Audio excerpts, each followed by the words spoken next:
Hey folks, today at Flippin's House of Barbecue for the Pitmaster's birthday weekend, we'll be doing St. Louis style baby back ribs smoked on the Oklahoma Joe Highland Smoker.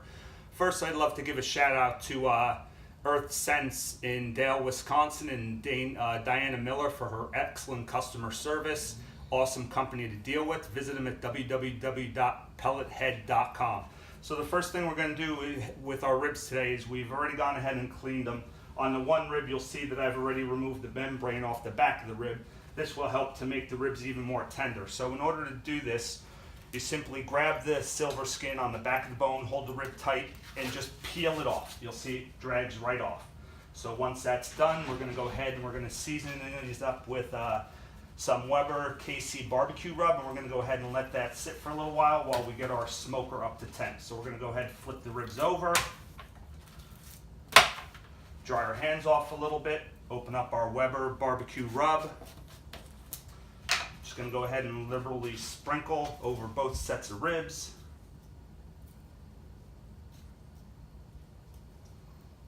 Okay, go ahead, rub those in.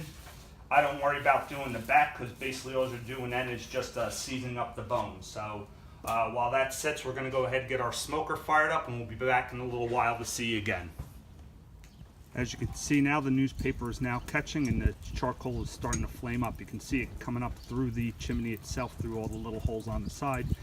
Take about 15-20 minutes for that to get up to total temperature. Okay folks, as you can see, our charcoal chimney is now up to temperature. We're going to go ahead and dump that in the firebox, and let's get the grill up folks. Our pit is now up to temperature. We're going to go ahead and throw our ribs on. Again, we have St. Louis with a Kansas City Weber rub on them. Go ahead and lay them right in the middle.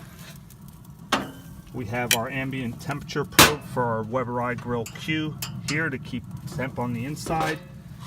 So then we're going to go ahead, we're going to take the second probe for the meat. We're going to put it right in the middle of the ribs, and we have the internal probe set for 190 degrees. So we're just going to go ahead, close the lid, seal her up, and let the magic happen. No need to check it. They're not going to go anywhere. For those who like to keep opening the lid, all you do is end up letting the heat out.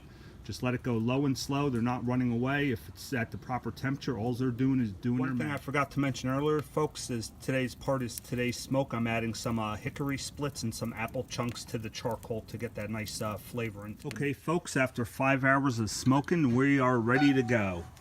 So I know a lot of people will do internal temperatures and different things. They like to wrap in foil, do a 3-2-1 method. Me personally, I just like to let them go low and slow, same as you'd get them at a restaurant. The way I know that they're done is I just grab this rack, pick it up, and just watch how it peels right off that bone.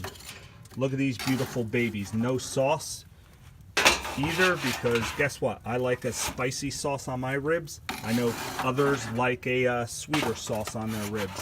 So before we bring them to the house, we're just going to go ahead and take a test cut. So I brought out a knife. We're just going to take this. Obviously I'm one-handing it, so we're going to cut the rib right through. Look at how easily that cuts apart. Let's take a look at it.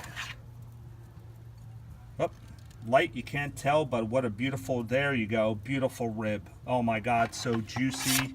Nice crust on it. I can't wait to jump into these. Happy birthday to the Pitmaster. Enjoy, everyone.